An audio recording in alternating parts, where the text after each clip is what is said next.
So which Space Marine battle forces are best and which are worse? Let's talk through Games Workshop's latest big discount box offerings, and which ones look like the ones that most people are going to be looking forward to picking up.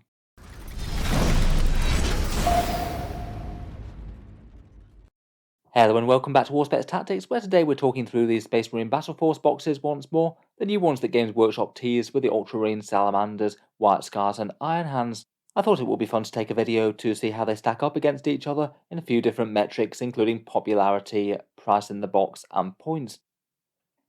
As we talked about in a video the other week, these new Battleforce boxes for Space Marines are basically the same sort of offering as they had for the Raven Guard and the Imperial Fists before Christmas. I strongly suspect that they'll cost the same as the previous ones, £130 to $110 or €170, and each of them basically seems to be a themed box around a chapter consisting of 100% Primaris Marines. They have their own unique Primaris special character, some upgrade sprues, and then a few units that are maybe a bit more in keeping with the chapter's lore. I think there are certainly some downsides to these boxes as well as positives. Having so much of the stuff locked to an individual chapter might reduce its appeal to plenty of people, and maybe a bit less of a good offering if you happen to already have a copy of that character. In general though, these boxes are always at least kind of exciting, as you might get a bunch of models that haven't been discounted previously in big discount sets before. For today's video, I thought we'd see how they stack up against each other, at least in the eyes of most people on the channel. And with that in mind, I created a community post, asked people to vote on which one is their favourite, and tell me why they might be picking them up. And just for the sake of comparison, I thought we'd include the Imperial Fists and Raven Guard ones,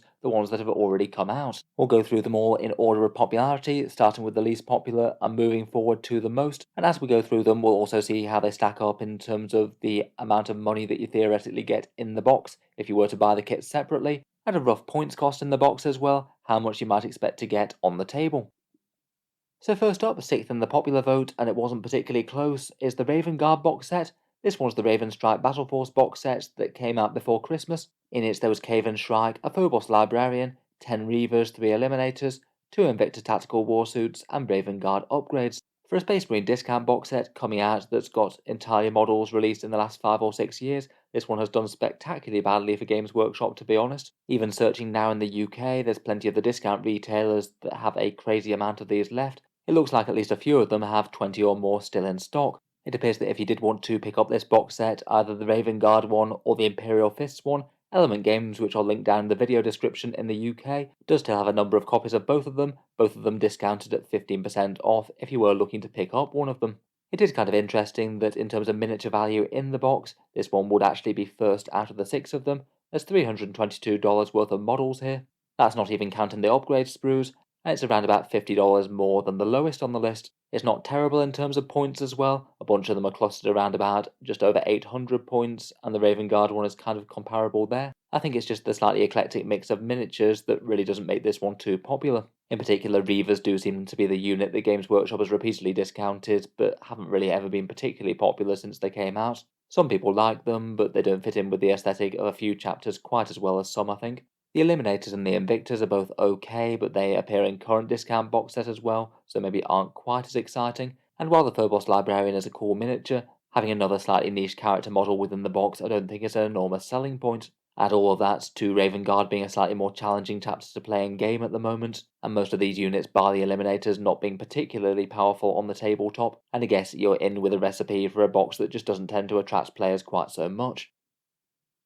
Next up, and voted 5th on the list, was the Imperial Fist Bastion Strike Force. I don't know if there might be a little bit of an element of people just not being excited about it as much just because it's already come out before Christmas, but again it was fairly solidly here by a decent margin, decently above the Raven Guard but decently below the next. This one is basically Gravis Armor and Heavy Intercessors the box set. There's Tor Garadon, 15 Heavy Intercessors, 3 Aggressors and the Imperial Fists upgrades. Miniature value is kind of middling at $292 in the box, not including the upgrade sprues, so around about a 29% discount. Points wise it is pretty low though, mainly due to the Heavy Intercessors being pretty terrible in terms of pounds per points. You get around about 700 points worth of models in this box, placing it 5th out of the 6. In general, I feel like this is the one that you might want to pick up if you just want an extreme amount of Heavy Intercessors and basically want to get some free Aggressors and Tor Garadon thrown in. I guess at least for this one, if you don't happen to collect Imperial Fists, you could potentially convert Tor Garadon into a different character, maybe one of the Gravis Armor captains perhaps. In any case, it doesn't seem to be enormously exciting people on the popular vote. It does seem that Games Workshop's later offerings have been a bit better received. Speaking of which, ranked in 4th place, we have the White Scars Storm of Chogoris. Maybe this one's a little bit of a polarizing one. I think some people really quite like this box as being a bit focused and a bit different, but despite some interesting bits on paper, I think it does have some of the bigger downsides as well. Again, we don't 100% know the price of this, but it's likely to be £130, $210, or €170. And in this one, you get Corsaro Khan, the Chaplain on bike, 2 units of Primaris Outriders, and 2 Invader ATVs, plus the White Scars upgrades. Very interesting and bike themed, pretty much on point for White Scars, though they were kind of limited by having a foot Khan being the only special character that they had. Kind of means it's a bit of a weird box, meaning that you've just got Khan on foot and everyone else on a bike. In terms of miniature cost on the box, it actually does fairly well. $302 worth of models here, so around about a 31% discount on paper. But I would note for this one that might not be quite as good as it seems. The Primaris Outriders appear in the Warhammer 40k starter box sets, so it means that you can almost always find them on eBay going for significantly cheaper than Games Workshop would sell them individually, which would be their £36 or $60 offering. It means that in real terms, if you were just to buy each of the models via their cheapest source, at least in places like the USA and UK, eBay would likely be the cheapest place for the Outriders, kind of diminishing how good a deal this is.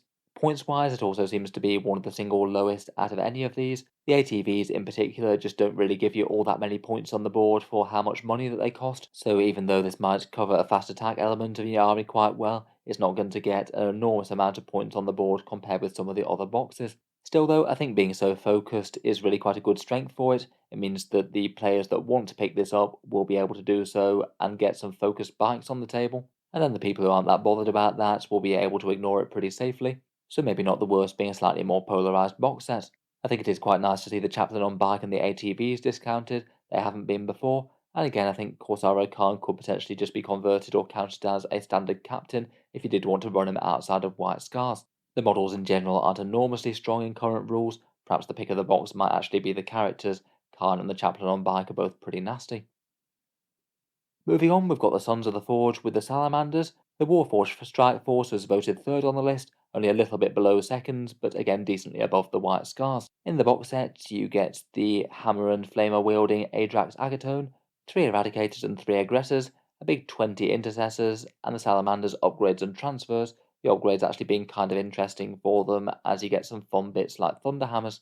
I feel like Aggressors and Eradicators are fairly on point for the Salamanders. If anything, I'm maybe just a little bit surprised to see quite so many standard intercessors and not have more of one of those chunky Gravis guys. If they maybe dropped one of the squads of the intercessors and maybe got another couple of units of the Gravis boys on the board, I feel like that could have been a lot more tempting to people. As it is, though, there are really quite a lot of standard intercessors in this. It kind of depends whether or not you need those as to whether or not this is going to be looking interesting. If you've already got a fair amount of standard bolter wielding intercessors, then it's just not going to be the most efficient deal to pick up. They are a very commonly discounted unit in a number of different combat patrols. In terms of cost of miniatures in the box bought separately, this one is the dead last. $272 worth of models here, and that means only a 23% discount unless you're including the upgrade sprues as well. Solidly behind offerings like the Raven Guard up at 35%, though obviously if you did want these exact units, then it's still a very useful option.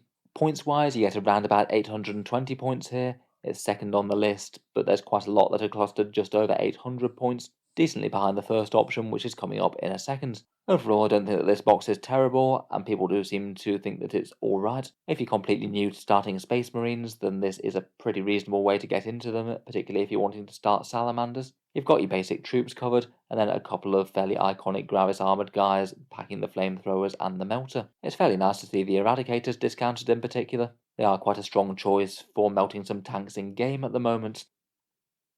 Moving on, and voted 2nd on the list, just a little bit higher than the Salamanders, are the Ultramarines, and they have their Scions of Macragge. This one's quite an interesting one, as rather than one special character, you've got 2 here, both Marnius Calgar with his Victrix Honor Guard, and also Chief Librarian Tigurius too. They're backed up by 3 Blade Guard veterans, the multi-part kits that's fairly flexible, though you don't really have that many unit options for them, a big unit of Hellblasters, and a unit of Intercessors. Doubling down with 2 unique characters does mean that this really isn't going to have that much use for other chapters. It really is an Ultramarines box and not going to be so great if you're not collecting them. But if you are starting out with Ultramarines, then getting 2 of their better unique characters included in the box really is quite good, I think. Plus, this box does get you a lot of points on the board. In terms of the cost of the miniatures individually, this would be $277, so not enormously great on the discount front, a little bit more than the Salamanders, but not much. Points wise, though, this really is the clear winner out of any of the box sets if you just want as big of a 40k army in one go. This one's slightly north of 1,000 points, depending on exactly how you arm the models, in particular carrying it to those lofty heights are Marnius Calgar, where you get both him and the Victrix Guard.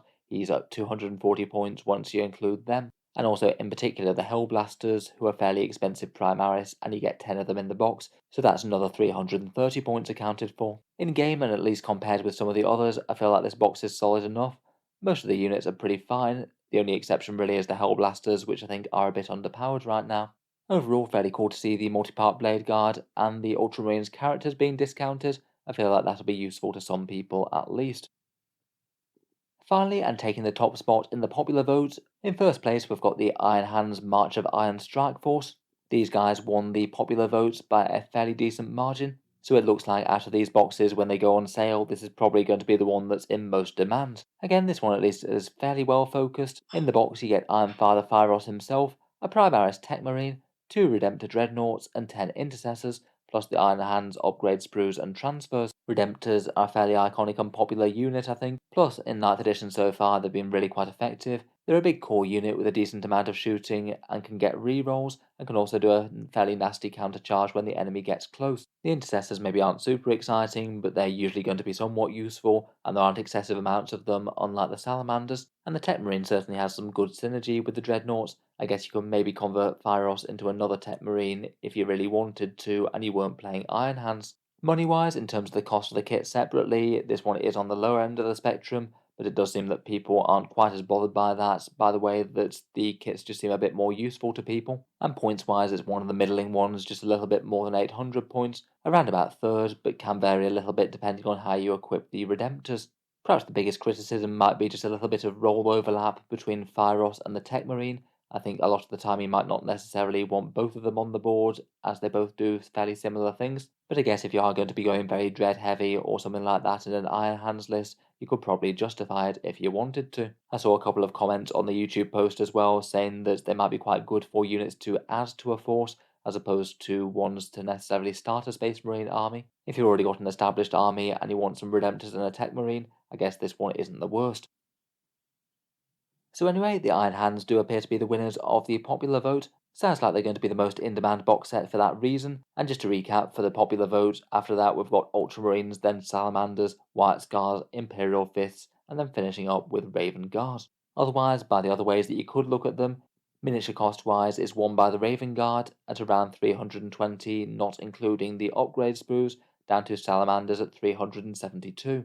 Certainly feels a bit mismatched with the popular vote, but I guess it does go to show that if the units aren't particularly ones that people are going to want, then it doesn't really matter if you're getting a slightly better deal on them. Finally, in terms of points in the box, that one is won fairly handily by the Ultramarines, and then Salamanders, Iron Hands, and Raven Guard all round about the same sort of level, and then Imperial Fists and the White Scars do seem to be significantly below. Having a bunch of points in the box is pretty handy for newer players to get a army up and running as soon as possible, so if you did want to start Ultramarines, I feel like that one isn't the worst. Let me know your thoughts though, which of these are your favourites and why, and I'd be particularly interested to hear whether you're planning to pick them up when they're out, either to start a new army or to add more models to an existing force. If you've enjoyed the video, then feel free to subscribe to Auspex Tactics. We'll certainly keep the regular 40k videos coming. I do tend to post new stuff just about every day.